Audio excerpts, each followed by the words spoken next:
லூக்கா சுவிசேஷம் 8ஆம் அதிகாரம் 49ஆம் வசனத்தை நாம் வாசிக்க போகிறோம். லூக்கா 8ஆம் அதிகாரம் அதில் 49ஆம் வசனத்தை நாம் ஒருவர் சத்தமாய் வாசிக்கலாம். அவர் இப்படி பேசிக்கொண்டிருக்கையில் ஜெப ஆலய தலைவனுடைய வீட்டிலிருந்து ஒருவன் வந்து அவனை நோக்கி, உம்முடைய குமாரத்தி மரித்து போனால் போதகரை வருத்தப்படுத்த வேண்டாம் என்றான். போதும். ஒரு அருமையான ஒரு மனிதன். அவர் யார்? ஜெப ஆலய தலைவன். அவருடைய பெயர் யவீர், ஜைரஸ் இல்லையா? அருமையான ஒரு மனிதன். அந்த நாட்களிலே அந்த ஊரிலே இருந்த அந்த ஜெப ஆலயத்திற்கு அவன்தான் இன்சார்ஜாய் எல்லா காரியங்களையும் பார்த்து கொள்ளுகிற, சரியாய் செய்கிற ஒரு அருமையான ஒரு மனிதனாய் அவன் இருந்ததை நாம் பார்க்க முடியும்.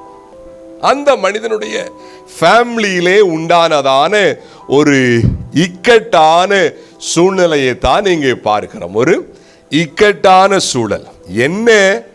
உம்முடைய குமாரத்தி மரித்து போனால் போதகரை நீ வருத்தப்படுத்த வேண்டாம். கிட்டத்தட்ட எல்லாம் முடிந்து விட்ட ஒரு சூழல். ஆல்மோஸ்ட் எல்லாம் என்ன செஞ்சிருச்சு? முடிஞ்சிருச்சு. அவ்வளவுதான். இருந்த கொஞ்ச நெஞ்ச நம்பிக்கையும் அற்று போயிருச்சு. இனி போதகரை என்ன செய்ய வேண்டாம், வருத்தப்படுத்தாதீங்க, இனி வாய்ப்பு இல்லை என்ற ஒரு சூழல் அங்கே உண்டாகி போனதாய் பார்க்கிறோம். நீங்கள் அப்படியே பின்பதாக வாசித்து பார்த்தால் அது புரியும். என்ன? அந்த வீட்டிலே சோகம் நிறைந்த, வேதனை நிறைந்த அந்த வீட்டிலே எல்லாரும் கூடியிருக்கிறார்கள். ஒரே சோக உணர்வோடு உற்றார்கள், சொந்த பந்தங்கள், வேலைக்காரர்கள், சிநேகிதர்கள் எல்லாரும் கூடியிருந்து அழுது கொண்டிருக்கிறார்கள் இல்லையா? இருதயம் சுக்குநூறாய் போனவர்களாக வேதனையோடு அங்கே அழுது கொண்டிருக்கிறதை பார்க்கிறோம்.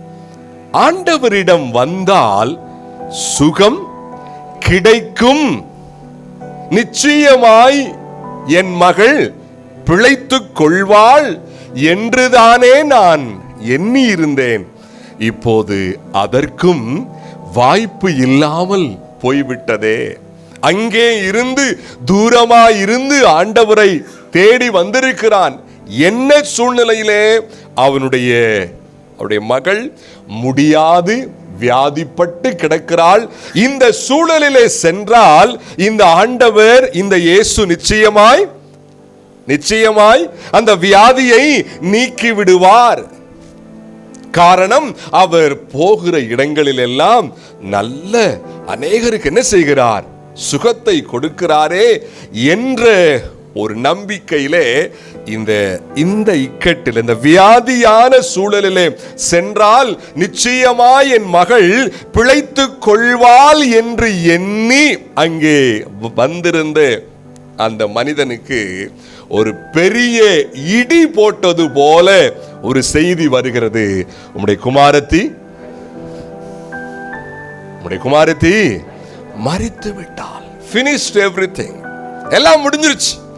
இனி போய் அவரை பார்த்து என்ன செய்ய போறீங்க? இனிமேல் அவர் என்ன செய்யாதீங்க, வருத்தப்படுத்தாதீங்க. சுக்குநூறாய் போன இருதயம். என் அன்பு தேவ பிள்ளைகளே, உலகத்திலே இதே போன்று சுக்குநூறாய் போன இருதயங்கள் ஏராளமாய் இருக்கிறார்கள். ஏராளமாய் அழுது உள்ளம் நொந்து போனவர்கள் ஏராளமான பேர் இருக்கிறார்கள். உங்களையும் என்னையும் சுற்றி இருக்கிற அநேக மக்களிலே 10ல் 9 பேராவது இப்படிப்பட்ட சூழ்நிலையிலே தான் என்ன செய்கிறார்கள்? இருக்கிறார்கள். என் அன்புக்குரியவர்களே, ஒருவேளை ஆண்டுடைய ஆலயத்திலே ஆண்டவரை ஆராதிக்கும்படியாய் வந்த உங்களுக்குள்ளும் கூட இப்படிப்பட்ட அழுகையான கண்ணீரான சூழ்நிலை இருக்கலாம். இங்கே வந்திருக்கிற உங்களுக்குள்ளே உங்களுடைய இருதயத்திலும் கூட சுக்குநூறாய் இருதயம் உடைந்து சோகமே உருவாகி, ஆண்டவரே என் நம்பிக்கை பலவீனப்பட்டிருக்கிறது, என் விசுவாசம் எங்கே போனதென்று தெரியவில்லை, அநேக நாட்களாக நீர்தான் இதை செய்வீர், நீர்தான் என்னை வாழ வைப்பீர், நீர் எனக்கு போதுமானவர் அல்லவா நான் எண்ணிக்கொண்டிருந்தேன். ஆனால் கிட்டத்தட்ட எல்லாம் முடிந்தது போல இருக்கிறதே என்ற உணர்வோடு கூட இங்கே நீங்கள் வந்திருக்கலாம். என் அன்பு விசுவாசியே, ஆண்டவர் உன்னோடு தான் பேசிக் கொண்டிருக்கிறார். இனி வாய்ப்பு இல்லை. நான் இந்த விஷயமாக இவரிடத்தில் விசாரித்தேன், இந்த விஷயமாக அங்கே பேசினேன், இந்த விஷயமாக நானே அநேக காரியங்களை ஆராய்ந்து பார்த்தேன், இனி வாய்ப்பே இல்லை என்ற சூழல் தான் இருக்கிறது என்ற உணர்வோடு கூட என் அன்பு விசுவாசிகளே, உங்களிலே சிலர் வந்திருக்கலாம். எல்லாம் முடிந்து விட்டது என்ற உணர்வோடு நானும் கூட என் குடும்பத்திற்காக, என் ஆரோக்கியத்திற்காக, என் சூழ்நிலைகளுக்காக இதை செய்வோம், அதை செய்வோம், இப்படி செய்வோம் என்று பல காரியங்களை சிந்தித்து பார்க்கிறேன். என்னால் முடியவே இல்லையே, இனி வாய்ப்பு இல்லையோ என்ற ஏக்கத்தோடு வந்திருக்கலாம். ஆண்டவர் இயேசு கிறிஸ்துவின் வல்லமை நிறைந்த வார்த்தைகளை, உயிர்ப்பிக்கிற வார்த்தைகளை இன்று அவர் உங்களோடும் என்னோடும் பேசுகிற அந்த ஜீவ வார்த்தைகளை எனக்காக, என் மீது தேவன் அக்கறை கொண்டு இந்த வார்த்தைகளை பேசுகிறார் என்று உணர்ந்து அப்படியே அதை ஏற்றுக்கொள்வீர்களானால் நிச்சயம் விடுதலையும் உயிர்ப்பித்தலும் கண்டிப்பாய் உண்டாகும். ஆமென், அல்லேலூயா. நிச்சயம் விடுதலை உண்டாகும். காரணம், இயேசு கிறிஸ்து நேற்றும் இன்றும் என்றும் மாறாதவர்.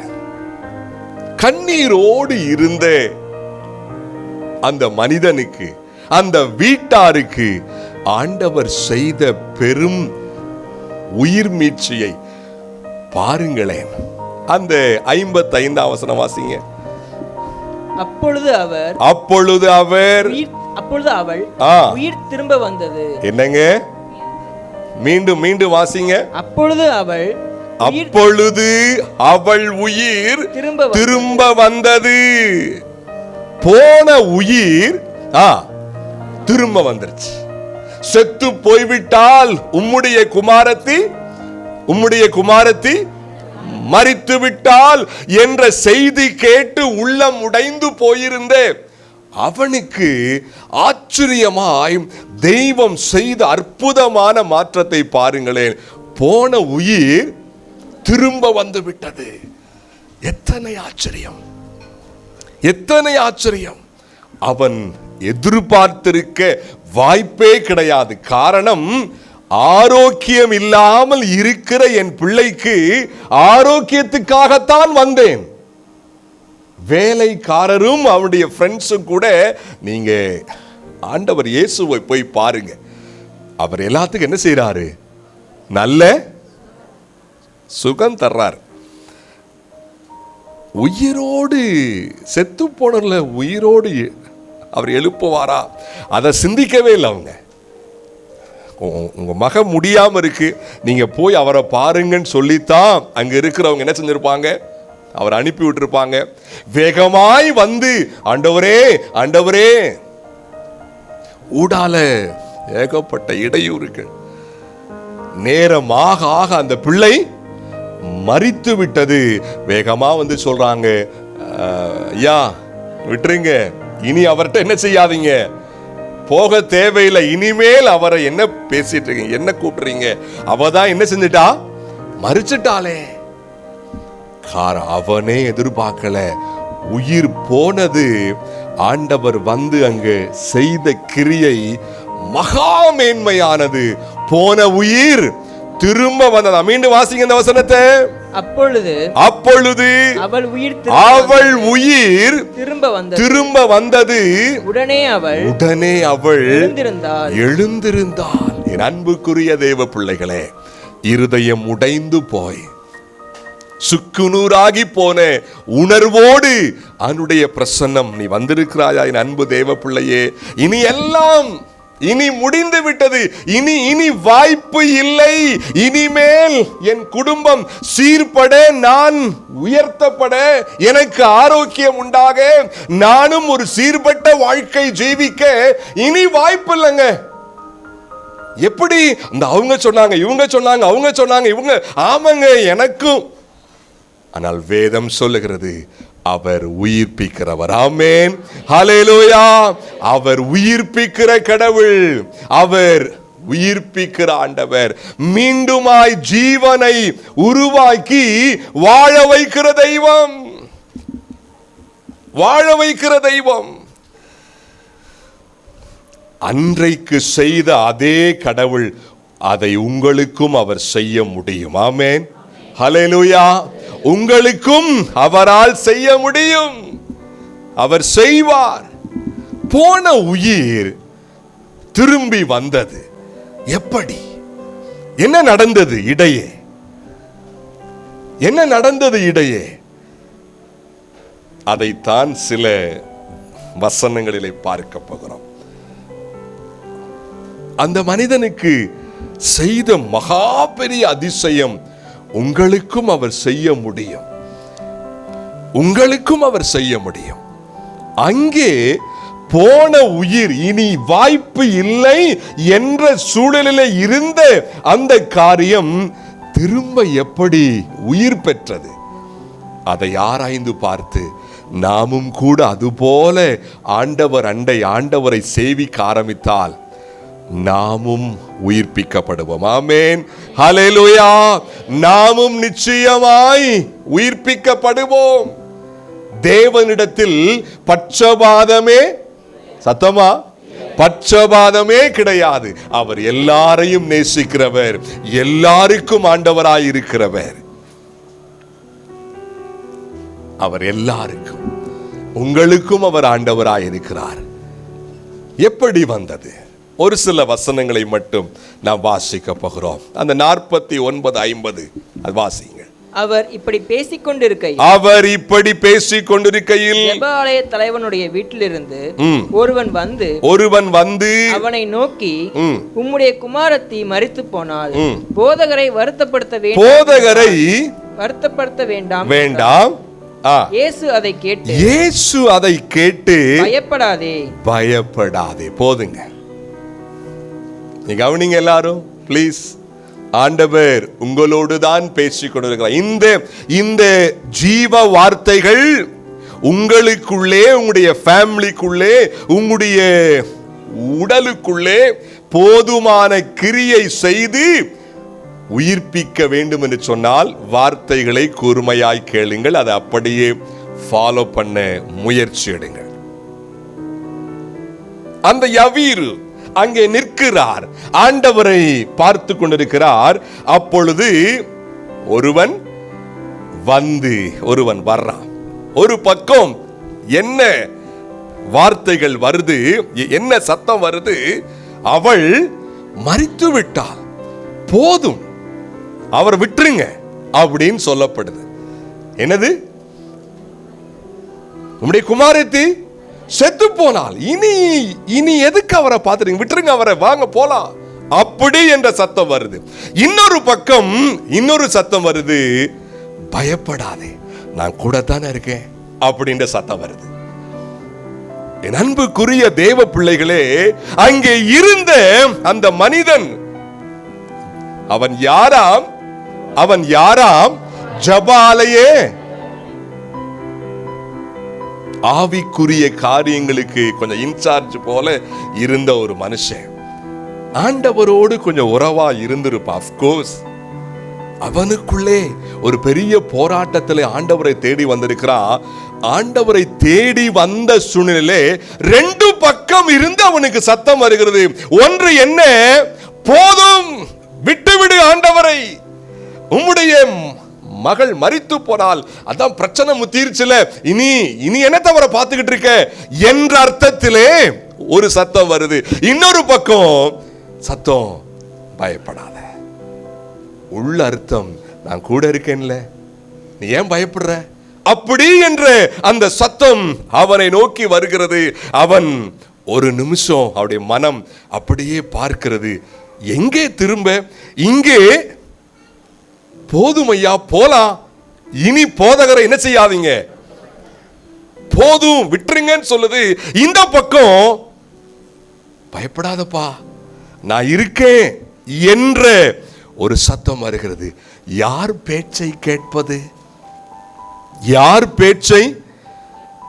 என் அன்புக்குரிய தெய்வ பிள்ளைகளே, என் மகள் செத்து போனால், உம்முடைய குமாரத்தி செத்து போனால் என்ற செய்தி கேட்ட பொழுது அவனுடைய இருதயம் எவ்வளவு துடியாய் துடித்திருக்கும். ஐயோ, செத்துவிடக் கூடாதே என்றுதானே வந்தேன், ஐயோ என் மகள் ஜீவிக்க வேண்டுமே என்றுதானே வந்தேன், ஆனால் இப்பொழுது இல்லாமல் போய்விட்டாலே என்ற சிந்தனைகள் அப்படியே உள்ளத்திலே பொங்கி இருக்கும். இந்த பக்கம் ஒரு சத்தம் வருது, கூல் டவுன், பயப்படாத, நான் இருக்கிறேன். இங்கிட்டு கேட்கவா இங்கிட்டு கேட்கவா?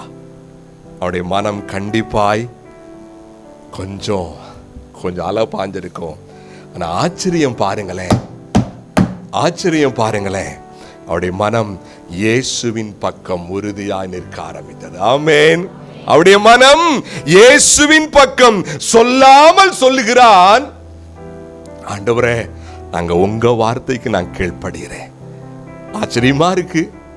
என் மக செத்து போனா, இனிமேல் அவ உயிரா வர்றதுக்கு வாய்ப்பு இருக்குமோன்னு எனக்கு தெரியல. ஆனா இப்ப நீங்க சொல்றீங்க, நீ பயப்படாதப்பா, நான் கூட இருக்கேன்னு சொல்றீங்க. ஓகே ஆண்டவரே, நான் உங்க பக்கம் அப்படி என்று அவன் சொல்லாமல் சொல்லுகிறதை பார்க்கிறோம். என் அன்பு தேவ பிள்ளையே, உலகத்திலே வாழ்கிற வரை போராட்டங்கள் உண்டுதான், வேதனைகள் பாடுகள் உண்டுதான். நிச்சயமாய் அந்த பாடுகளான வேதனையான அந்த சூழ்நிலைகளை நம்மால் தாண்டி வர முடியும். ஆமென். நிச்சயமாய் தாண்டி வர முடியும். நிச்சயமாய் நாம் மேலே எழும்பி வர முடியும். ஆனால் யார் வார்த்தைக்கு நாம் செவி சாய்க்கிறோம், யார் பக்கம் சாய்கிறோம் என்பதில் தான் இருக்கிறது உங்களுக்கான எனக்கான விடுதலையும் ஆசீர்வாதம். எப்படி? எல்லா விசுவாசிகளுக்கும் ரெண்டு சத்தம் கேட்டுக்கொண்டே இருக்கும்.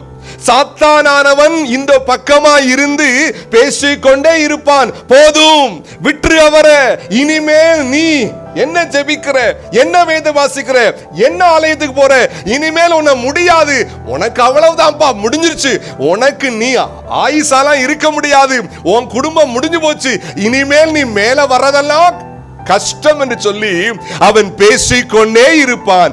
இன்னொரு பக்கம் ஆவியானவர் பேசிக்கொண்டே இருப்பார், பயப்படாத, பயப்படாத, நான் கூட இருக்கேன். எந்த பக்கம் நாம் சாய்கிறோம் அதிலே தான் இருக்கிறது எனக்கான உங்களுக்கான விடுதலை. ஆண்டவர் பேசாமல் ஒன்றுமில்லை. ஆண்டவர் சத்தமா பேசாம ஒன்றும் இல்லை. ஆண்டவர் என் கூட பேசவே இல்லை, அது எப்படி பேசாம இருப்பார்? அவர் ஒன்றும் விக்கிரகம் கிடையாது, அவர் பேசிக்கொண்டே இருக்கிறார். ஆனால் அதிகமானோருக்கு இன்னொரு சத்தம் தான் காதிலே விழுந்து கொண்டே இருக்கிறது. என்ன? போதும்பா, நீ என்ன முயற்சி உண்டு, என்ன செய்ய போற, என்ன பெருசா ஜெபிச்சுக்கிட்டு என்ன ஆண்டவரை விட்டு விடு, போதும், இனி போதகரை அல்ல ஆண்டவரை வருத்தப்படுத்தாதே. அப்படி விழுந்து கொண்டிருக்கிறது இல்ல. அதையும் தாண்டி பயப்படாதேன்னு சொல்ற அந்த சத்தம் உங்க காதுல விழலையா? விழலையா? நான் இருக்கேன்ல, நான் பார்த்துக்க மாட்டேனா? இதோ உலகத்தின் முடிவு பரியந்தம் சதா காலங்களிலும் நான் உன்னோடு இருக்கிறேன் அவர் சொன்னாரே, அந்த சத்தம் விழவில்லையா? என் அன்பு தேவ பிள்ளைகளே, யார் பக்கம் நீங்களும் நானும் சாய்கிறோம்? யார் பக்கம் உங்களுடைய உறுதி, என்னுடைய உறுதி இருக்கிறது? யார் பக்கம் உங்கள் வைராக்கியம் இருக்கிறது? யார் பக்கம் உங்களுடைய ஈடுபாடு இருக்கிறது? அதை பொறுத்தே பலன், அதை பொறுத்தே. ஒருவேளை ரட்சிக்கப்பட்டு 10-25 வருஷங்கள் ஆயிருக்கலாம். நான் ஆண்டுடைய பிள்ளை தான், நான் கிறிஸ்தவே, ரட்சிக்கப்பட்டுட்டேன், ஆண்டவரை உறுதியாம் தேடுறதா இருக்கிறேன், தேடுறேன். ஆனால் ஆண்டவர் இது நாள் வரைக்கும் என்னிடத்திலே அப்படி சிந்திப்பதை விட்டுவிட்டு உன் மனசு யார் பக்கம் இருக்குன்னு ஆராய்ச்சி பண்ணி பாருங்க. அது ரொம்ப இம்பார்ட்டன்ட். கேட்கும், அந்த சத்தம் கேட்டுக்கிட்டே இருக்கும். இயேசு பக்கத்தில் நிற்கிறார். இயேசுவுக்கு பக்கம் யார் நிற்கிறது சொல்லுங்க? ஜெபாலய. அவனுக்கு பக்கத்துல தான் அந்த ஒருவன் வேலைக்காரன். பக்கம் பக்கமா தான் இருக்கும். எங்கேயோ இருந்து சவுண்ட் வர்ற மாதிரி கிடையாது. ஒரு விசுவாசியை சுற்றி தேவனும் இருக்கிறார், உள்ளேயே தேவ ஆவியானவர் இருக்கிறார், பிசாசும் கூடவே இருக்கிறான். என்ன? பின்னோக்கி இழுக்க அவன் இருக்கிறான், முன்னோக்கி இழுக்க அவர் இருக்கிறார். எந்த பக்கம் சாயிறான்? வாருங்கள், அநேக நேரத்தில் முடியாது என்று சாத்தான் சொல்றான் இல்லையா, அவன் பக்கம் தான் சாஞ்சிடறான் இல்லையா? அவன் பக்கம்தான். ஆமா, என்னமோ எனக்கும் அப்படிதான் தோணுது. யாரு பக்கம் சாயிரும்? சத்தம் கேட்டுக்கிட்டே இருக்கு. ஒவ்வொரு கூட்டத்திலும், ஒவ்வொரு ஆராதனையிலும், ஒவ்வொரு வேத பாடத்திலும், ஒவ்வொரு வியாழக்கிழமை, ஒவ்வொரு செவ்வாய்க்கிழமை கர்த்தர் திட்டமாய் தெளிவாய் பேசிக்கொண்டே இருக்கிறாரே. இது போக நாம் வீடுகளிலே அமர்ந்து வேதத்தை வாசிக்கும் பொழுது அவர் பேசுகிறாரே, அந்த பேச்சை எல்லாம் ஒரு பொருட்டாய் என்னவே இல்லையா? ஒரு பொருட்டாய் அந்த பேச்சை வைத்து உங்களுடைய வாழ்க்கையின் தீர்மானங்களை உருவாக்கவில்லையா? பேச்சு பேச்சாகவே ஆகிவிட்டதோ? வாழ்க்கையாக இது மாறவில்லையா?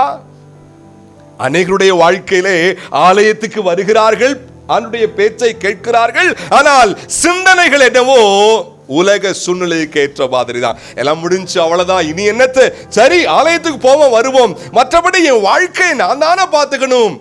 வெக்கமா இல்லையா விசுவாசியே? நீ ஆராதிக்கிற ஆண்டவருக்கும் பிற ஆண்டவன்மார்களுக்கும் வித்தியாசம் இருக்கிறதே, வித்தியாசம் இருக்கிறதே.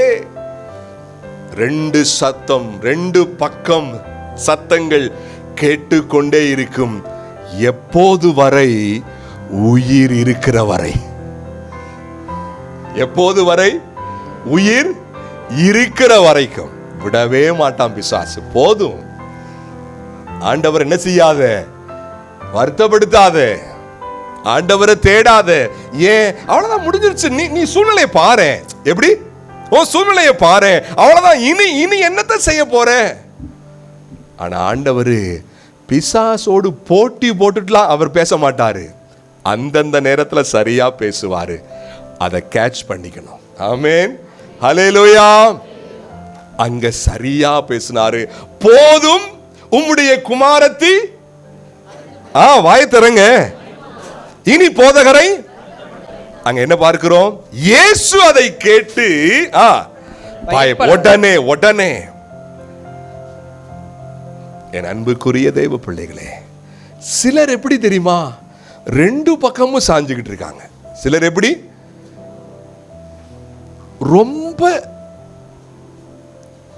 ரொம்ப சிலர் யாராவது ஒரு பக்கம், ஒன்னு ஆண்டவர் பக்கம் முழுமையா, நான் பிசாசுடைய வார்த்தைக்கு என்ன செய்ய மாட்டேன், செவி சாய்க்கவே மாட்டேன் என்று சொல்லி ஆண்டவர் பக்கம். சிலர் ஆண்டவர் பக்கம் சாயாம பிசாசு பக்கமே, சாத்தா என்ன சொன்ன அதையே கேட்டு வாழ்றது. ஆனா பேர் விசுவாசிகள். சிலர் எப்படி தெரியுமா, ரெண்டு பக்கமும் இங்கிட்டும் கேட்கிற மாதிரி இருக்கு, ஆமா தானே, இங்கிட்டும் அந்த வார்த்தைகளை அவனுடைய வசனத்தை கேட்கிறப்ப ஆமா ஆமா ஆமா நிச்சயமா நிச்சயமா. இருமனம் உள்ளவர்கள் யாக்கோபு எடுத்து வாசிங்க, யாக்கோபு புத்தகத்தை எடுத்து வாசிங்க, 1:8 சீக்கிரம்.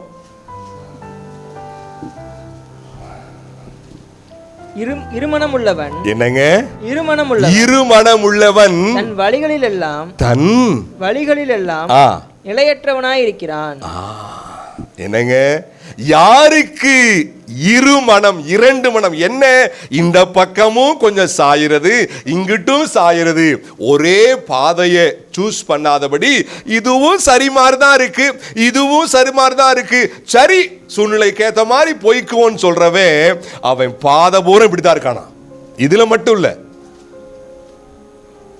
நம்ம யாரா இருக்கிறோம் உங்களுக்கு தெரியும், நீங்க யாருன்னு. அம்மா, பிள்ளைகளே, ஐயா, உங்களுக்கு தெரியும். அப்படிப்பட்டவர்கள், மீண்டும் வாசிங்க, இருமனம் உள்ளவன் தன் வழிகளில் எல்லாம், என்னங்க, தன் வழிகளில் எல்லாம் நிலையற்றவன். அப்படி வாழ்க்கை வேண்டாங்க. ஆண்டவர் பக்கம் சாஞ்சிருங்க. ஆமென். ஆண்டவர் பக்கம் முழுசா சாயுங்க. ஆண்டவர் பக்கம் முழுசா.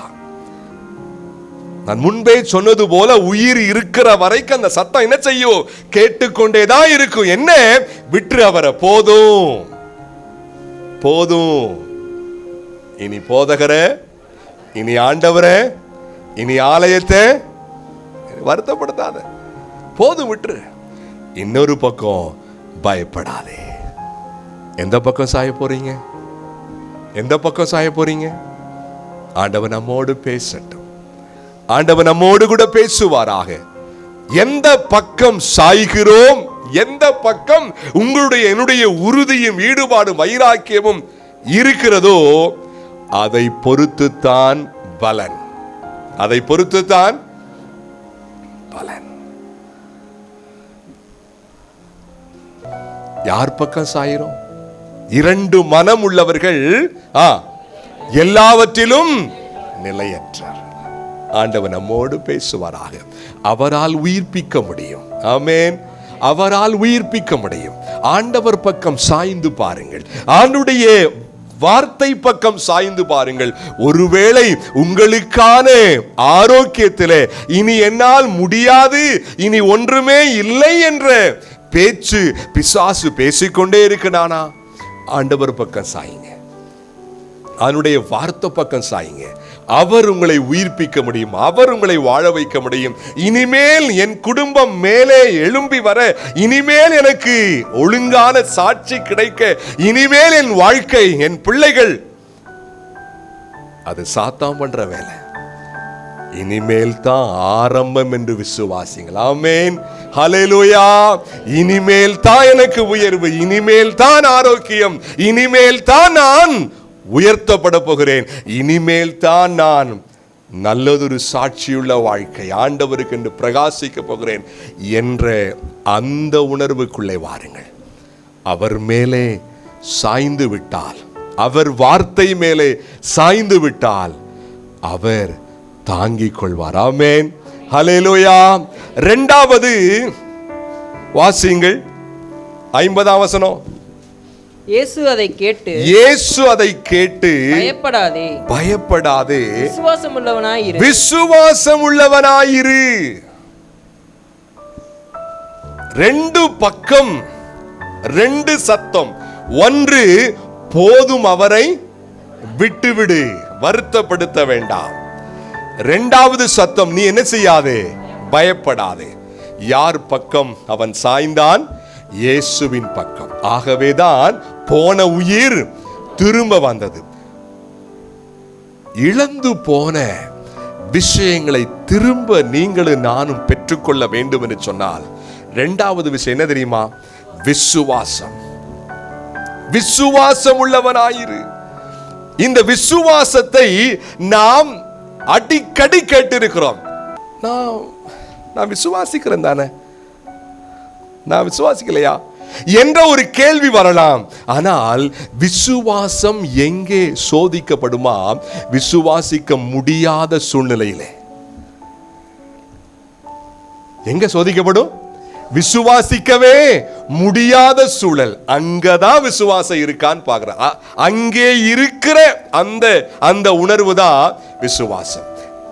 என் கர்த்தர் பார்த்திருக்குவார், என் கர்த்தர் போதுமானவர் என்று அந்த சூழ்நிலைக்குள்ளே அந்த உணர்வில் இருந்தால் தான் அதுதான் உண்மையான விசுவாசம். சூழ்நிலைகள் எல்லாம் நார்மலா இருக்கிறப்ப ஆண்டவர் மேலே அளவு கடந்த விசுவாசம் வச்சிருக்கிறேன். அஃப்கோர்ஸ் அதை நம்ம பாராட்டணும். ஆனால் அது உண்மை என்பது அந்த விசுவாசிக்க முடியாத, என்ன விசுவாசிக்க முடியாத சூழல்? ஊரார், சிநேகிதர், வேலையாட்கள் யாவரும் வந்து அந்த சூழ்நிலையை அப்படியே அவனிடத்துல சொல்றாங்க. ஐயா, உங்க மகன் என்ன செஞ்சுட்டா? சத்தம் வரலையே, உங்க மகன் மரிச்சிட்டா. பாவம், நீங்க அங்க இருந்து வந்திருக்கீங்க, முடிஞ்சிருச்சு, போலாம் போலாம் இனி என்று வேலையாட்கள் முதற்கொண்டு எல்லாரும் உண்மை சூழலை அப்படியே கூறுவது போல இருக்கிறது. அந்த உண்மை சூழ்நிலையை தாண்டி கர்த்தர் மேல் விசுவாசம் வைப்பது கொஞ்சம் கஷ்டம் தான். ஆமாவா இல்லையா? ஏன்னா செய்தி என்ன வந்திருக்கு சொல்லுங்க? finished. கொஞ்சம் உயிர் இருந்து வியாதியோட இருந்தான்னா நான் அதுக்கு தான் வந்திருக்கேன். ஆண்டவர் வந்துட்டார்னா என்ன செஞ்சிருவாரு? ஆனா இங்க என்ன செஞ்சிருச்சு? முடிஞ்சு போச்சு. அந்த சூழலிலே விசுவாசமா இருன்னு சொல்றாரு. எப்படி முடியுது? என் அன்பு தேவ பிள்ளையே, ஒருவேளை இது போலவே உன் சூழ்நிலை இருக்கலாம். உன்னுடைய சூழ்நிலை, உன் உள்ளம், நீ அந்த ஆண்டவரை விசுவாசிக்க முடியாதபடி செய்யக்கூடும். ஆனாலும் ஆண்டவருடைய ஆலோசனை என்ன இந்த காலை வேளையிலே?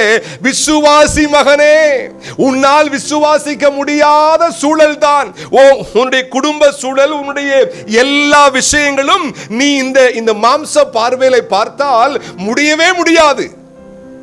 அப்படிதான் இருக்குது. ஆண்டவர் சொல்றாரு, விசுவாசம் உள்ளவனாயிரு. Have faith on me. கொஞ்சம் நம்பிக்கையாய் இரு. என் அன்பு தேவ பிள்ளைகளே, ஐயா என்னால விசுவாசிக்கவே முடியலையே என்று சொல்லி நீ சொல்வாயானால் தேவனுடைய ஆன்சர் என்ன தெரியுமா? நீ என் பக்கம் வந்து நின்றால் உனக்கு விசுவாசம் வருன்றார். எப்படிங்க? ஆண்டவர் பக்கம் சாயாம நிச்சயமா விசுவாசம் என்ன செய்யாது? வராது. என் வார்த்தை பக்கம் நீ இணைந்து விட்டால் தான் விசுவாசம் வரும். ஆண்டவர் பக்கம் சாயாம, ஆண்டுடைய வார்த்தை பக்கம் சாயாதபடி ஐயோ எனக்கு விசுவாசிக்கவே முடியலன்னா உண்மைதான், கண்டிப்பா விசுவாசம் என்ன செய்யாது? வராது. யார் பக்கம் நிக்கிறோம்? அப்பதான் விசுவாசம் வரும். யார் பக்கம் நாம் நிற்கிறோம்? என் அன்பு தேவ பிள்ளையே, ஆண்டவர் பக்கம், ஆண்டவருடைய வார்த்தை பக்கம், ஆண்டவருடைய தேவ சபையின் பக்கம், வேதத்தின் பக்கம் சாய்ந்து விட்டால்தான் விசுவாசம் வரும். பாருங்கள், அந்த மனிதன் யவீரு முடியாது, முடிஞ்சு போச்சு என்ற வார்த்தைகளையே பேசுகிற, உலக சூழ்நிலைகளையே பேசுகிற அந்த மக்களை பாராதபடி உயிர்ப்பிக்கிற இயேசுவின் முகத்தை பார்க்க ஆரம்பித்தான். அங்க வாசிங்க. அவர் இப்படி பேசிக்கொண்டிருக்கையில் ஜெப ஆலய தலைவனுடைய வீட்டில் இருந்து ஒருவன் வந்து அவனை நோக்கி, உம்முடைய குமாரத்தி மரித்து போனால் போதகரை வருத்தப்படுத்த வேண்டாம் என்றான். அதாவது அங்க இருக்கிறவங்க எல்லாம் முடிஞ்சிருச்சுங்க அப்படின்னு பேசுறாங்க. அடுத்து வாசிங்க. இயேசு அதை கேட்டு பயப்படாதே, விசுவாசம் உள்ளவனாயிரு, அப்பொழுது அவள் ரட்சிக்கப்படுவாள் என்றார். அவர் வீட்டில் வந்தபோது இந்த 50ஆம் வசனத்துக்கும் 51க்கு இடையில அவை அப்படியே இயேசுவின் பக்கம் சாய்ந்து விட்டதை நாம் உணர்ந்து கொள்ள முடியும். அவனை சுற்றிலும் இருக்கிறவர்கள் என்ன வார்த்தைகளை அங்க பேசுறாங்க? அவிசுவாச வார்த்தைகளை. என்னங்க சொல்லுங்க? அவிசுவாச வார்த்தைகளை. முடிஞ்சிருச்சுங்க, இனிமேல் அவரை. ஆனா அவனுடைய காதும் அவனுடைய பார்வையும் இயேசுவின் மீது. ஏன்னா அவர் சொல்லிட்டாரு, விசுவாசம் உள்ளவனாயிரு. எப்படி விசுவாசம் வரும்? அவர் பக்கம் சாஞ்சிருந்தா தான், அவர் வார்த்தை பக்கம் சாஞ்சிருந்தா தான், அவருடைய ஆலயத்து பக்கம். அப்பதான் விசுவாசம் வரும். அப்பதான் என்ன செய்யும்? விசுவாசம் வரும். என் அன்பு தேவ பிள்ளையே, நீ தேவனையும் தேவனுடைய ஆலயத்தையும் நீ ஒதுக்குகிற வரைக்கும், வேண்டாம் இதற்கெல்லாம் எனக்கு நேரம் இல்லை என்று சொல்லி அதை ஒதுக்குகிற வரைக்கும் விசுவாசம் என்ன செய்யாது? துளிர் விடவே விடாது. விசுவாசிக்க முடியாத சூழல் தான், உண்மைதான். சூழல் அப்படித்தான் இருக்குது. ஆனால் அதையும் தாண்டி என் கர்த்தர் பேசி இருக்கிறார், நான் ஆண்டவர் பக்கம்தான் சாய்வேன் என்று சொல்லி அவரை தேடினால், அவர் முகம் சாய்ந்தால் உன்னையும் மீறி விசுவாசம் உருவாக ஆரம்பிக்கும். விசுவாசம். அவன் விசுவாசமாய் மாறின காரணத்தால் தான் வீடு வரைக்கும் வந்துட்டார் அவர். ஆமாவா இல்லையா? சரிங்க ஆண்டவரே, இனி இந்த எல்லாரும் சொல்றாங்கல்ல போதும் அப்படின்னா ஆண்டவர் போயிருக்க மாட்டார். விசுவாசம் உள்ளவனாய் இருன்னு சொன்ன உடனே சரிங்க ஆண்டவரே அப்படின்னு அவன் அதை கேட்டதுனால தான் வீட்டில் வந்த போது என்ற வார்த்தையை பார்க்கிறோம். விசுவாசம். ஃபெய்த்தாருங்க. சூழ்நிலை ஒருவேளை சாதகம் இல்லாம இருக்கலாம், விசுவாசமா இருங்க. விசுவாசம் உண்டாவதற்கு கர்த்தர் பக்கம் சாயுங்க, வேதத்து பக்கம் சாயுங்க, ஆலயத்து பக்கம் சாயுங்க, ஆழ்ந்த ஈடுபாடு கொள்ளுங்க. விசுவாசம் பெருகும். மூன்றாவது 53, 54 வாசிங்க. அவள் மரித்து போனாள் என்று அவர்கள் அறிந்ததினால் அவரை பார்த்து நகைத்தார்கள். எல்லாரையும் அவர் வெளியே போக பண்ணி போதுங்க. போன உயிர் அது எப்படி திரும்ப வந்தது? முடியவே முடியாது என்ற காரியம் எப்படி முடிந்தது? ஆண்டவர் எப்படி முடித்தார்? என்ன செய்தார்? அங்க உள்ள வர்றாரு.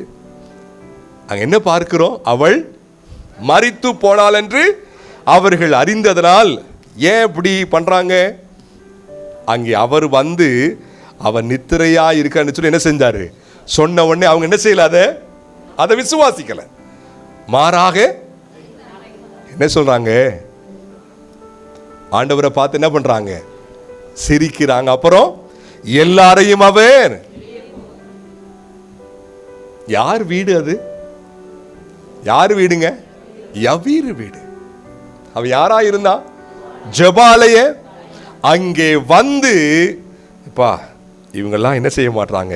விசுவாசிக்க மாட்டாங்க. இந்த சிரிக்கிறாங்க பாரு, கேலியா. அவங்களை கொஞ்சம் அப்புறப்படுத்து. அப்படி சொன்ன உடனே அவன் ஐயோ அப்படி இல்லை. ஓகே, வேதத்தை, வேத வசனத்தை யார் நம்பவில்லையோ, யார் விசுவாசிக்கவில்லையோ அவர்களை விட்டு விலக முடிவெடுங்கள்.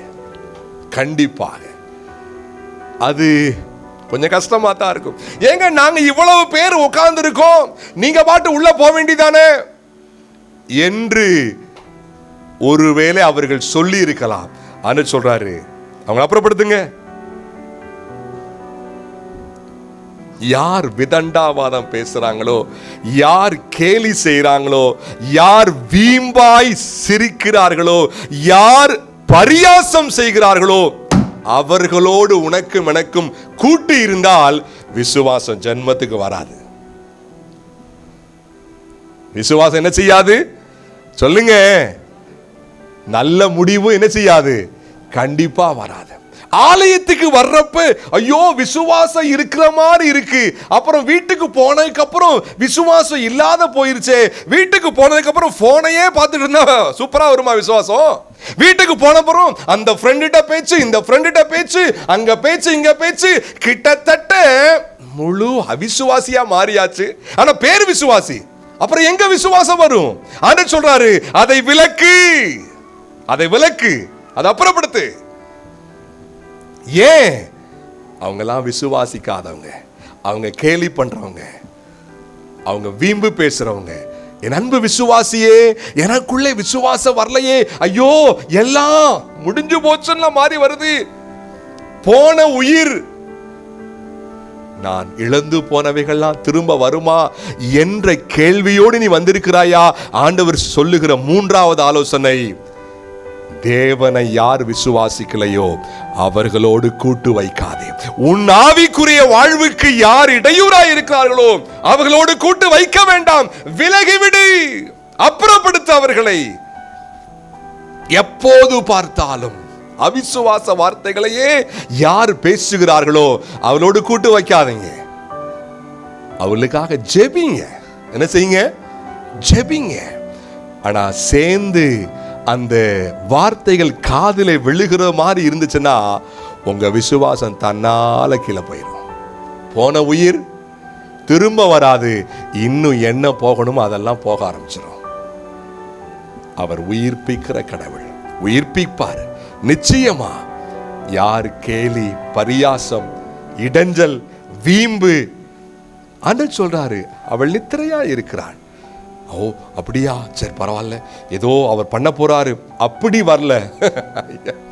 நித்திரையா இருக்கலாம். செத்து போயிட்டா இந்த ஆள் என்ன இப்படி பேசுறாரு, அப்படி பேசுறதுக்கு தான் ஆள் இருந்தாங்க. இங்க யாராவது அப்படி இருக்கீங்களா? இங்க யாராவது கேலி உணர்வோடு, வீம்பு உணர்வோடு?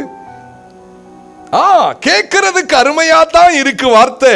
ஆனா பாஸ்டருக்கு என்ன வேலை, அந்த விசுவாசிக்கு என்ன வேலை, அந்த அண்ணனுக்கு அந்த அக்காவுக்கு அவங்களுக்கு என்ன வேலை? அவங்க பெரிய ஆவிக்குரியவங்க மாதிரி பேசுவாங்க. வெக்கமா இல்ல விசுவாசியே? ஒரு துன்ப சூழ்நிலையில மட்டும் ஐயோ ஆண்டவரே எனக்கு இறங்கும், அப்படி உள்ளம் உடையுதே. நல்லா இருக்கிறப்ப எத்தனை கேலி, எத்தனை பரியாசம் பார்த்துட்டு தான் இருக்காரு ஆண்டவர் எல்லாவற்றையும். உனக்கு அவர் நன்மை செய்ய முடியும் நிச்சயமாய், இதிலிருந்து மாறினால். ஆமென், ஹல்லேலூயா. நன்மை செய்ய முடியும் எப்ப? இவைகளிலிருந்து விலகி வந்தால். போன உயிர் திரும்ப நிச்சயமா வரும். எதை இழந்து போனோமோ அது ஒருவேளை உங்களுடைய ஆவிக்குரிய வாழ்க்கையா கூட இருக்கலாம். முன்பெல்லாம் நான் அப்படி இருந்தேன், இப்போ அப்படியே மந்தமாயிட்டேன். அந்த இழந்து போன ஆவிக்குரிய வாழ்க்கையை அவர் உயிர்ப்பிக்க முடியும். ஒருவேளை இழந்து போன ஆரோக்கியம், அதையும் கர்த்தர் திரும்ப அவர் என்ன செய்ய முடியும்? சீர்படுத்த முடியும். இழந்து போன ஆசீர்வாதங்கள் எல்லாவற்றையும் அவரால் கொடுக்க முடியும். அவர் சொல்றதை ஃபாலோ பண்ணுங்க. அவர் சொல்றத, வேத வசனத்தை விசுவாசிக்காதவங்க கூட ரொம்ப ரொம்ப டீலிங் வச்சுக்கிறாதீங்க. கண்டிப்பா கண்டிப்பா வேத வசனத்தை அதிக விசுவாசிக்காம, அதிகமா அந்த வேத வசனத்தையே பேசாம இருக்கிறவங்க, வாயை ஓப்பன் பண்ணா அதை இதையும் பற்றி பேசுறவங்க, பேசாதீங்க அப்படிப்பட்டவங்ககிட்ட. எப்ப பார்த்தாலும் சினிமா ஆக்டர்ஸை பத்தியே, சினிமா சினிமா சீரியல் சீரியல், அவங்க இவங்க, அப்பா சொல்லல அது இது. ஐயோ, அப்புறம் எப்படி உயிர் மீட்சி வரும்? எப்படி இழந்து போனவர்களை ஆண்டவர் மீண்டும் அவர் எப்படி கொடுப்பார்? இப்படிப்பட்ட ஆட்களோடு கூட்டு வைத்தால் இருக்கிற கொஞ்சம் நெஞ்ச விசுவாசம் என்ன செஞ்சிடும்? கரைஞ்சு போயிடும். கூட்டு அல்லது சாயுதல் தேவன் மேலே, தேவ சபை மேலே, வேதத்தின் மேலே, தேவனை விசுவாசிக்கிறவர்கள் மேலே. விசுவாசம் தன்னால் வளரும். போன உயிர் திரும்ப வர காரணங்கள் இவைகள். 4வது மற்றும் இறுதியாக 51ஆம் வசனம் வாசிங்க. அவர் வீட்டில் வந்தபோது பேதுருவையும் யாக்கோபையும் யோவானையும் பெண்ணின் தகப்பனையும் தாயையும் தவிர வேறொருவரையும் உள்ளே வர ஒட்டாமல் போதுங்க. இழந்து போன அந்த ஜீவன் எப்படி திரும்ப வந்தது? அது எப்படி திரும்ப வந்தது? 4வதாக அவருடைய நோக்கம் என்ன? அங்கே அவருடைய நோக்கம் என்ன? பிள்ளை என்ன செய்யணும்? திரும்ப உயிர்ப்பிக்கப்படணும். எல்லாரும் வந்து அவன்கிட்ட சொல்லிட்டாங்க, முடிஞ்சு போச்சுன்னு. ஆனா அவர் போறது அந்த பிள்ளையை உயிர்ப்பிக்க போறார். அந்த நோக்கத்தை சரியா யார் புரிந்திருந்தார்களோ அவங்கள மட்டும் கூட்டிட்டு போறாரு உள்ள. பேதுரு, யாக்கோபு, யோவான், கூடவே அவங்க அப்பா அம்மா. சீசர்கள் அநேகர் இருந்தாங்க. ஆனா இவங்கிட்ட மட்டும் கொஞ்சம் விசேஷம் இல்லைங்க. யார்கிட்ட? பேதுரு, யாக்கோபு, அவங்ககிட்ட கொஞ்சம் விசேஷ காரணம். அவரோடு கொஞ்சம் அதிக உறவு, அதிக அந்த அந்த ஒரு டீலிங். அவரை கொஞ்சம் அதிகமாக கொஞ்சம் என்ன செஞ்சிருந்தாங்க? புரிஞ்சிருந்தாங்க. நோக்கத்தை அறிந்தவர்களை மட்டும் உள்ள கூட்டிட்டு போறாங்க. என் அன்பு தேவ பிள்ளையே, உங்க வாழ்க்கையில உங்க ஜீவியத்தில் ஆண்டவரது நோக்கத்தை அறிந்திருப்போரை மட்டும் உள்ளே அனுமதியுங்கள். ஆண்டவரது நோக்கத்தை புரிந்திருப்போரை மட்டும் அனுமதியுங்கள். அவருடைய நோக்கம் என்ன? அந்த பிள்ளை உயிர்ப்பிக்கப்பட வேண்டும் என்றுதானே. என் அன்பு தேவ பிள்ளையே, ஆவிக்குரிய ரீதியாக ஆண்டவருடைய பிரதான நோக்கம் என்ன? ஆத்துமாக்கள் உயிர்ப்பிக்கப்பட வேண்டுமே. செத்து போற ஆத்துமாவை உடைய புறஜாதி மக்கள் உயிர்ப்பிக்கப்பட்டு ஆண்டவரண்டை வர வேண்டுமே. அதுதானே அவருடைய நோக்கம். அந்த நோக்கத்தை சரியாய் புரிந்து கொண்டவர்களோடு கூட்டு வச்சுக்கோங்க. ஆத்துமாதாயம் செய்வோரோடு, ஆத்துமாக்களை ஆதாயப்படுத்துவோரோடு. ஒருவேளை உங்களுக்கு ஒருவேளை அந்த உணர்வு, அந்த பழக்கம் இல்லாம இருக்கலாம். அப்படி யார் ஆத்தும ஆதாயத்தில் ஈடுபடுறாங்களோ அவங்களோடு ஐக்கியப்படுங்க. உங்களுக்கு அந்த உணர்வு வர ஆரம்பிச்சிடும். ஆமென்.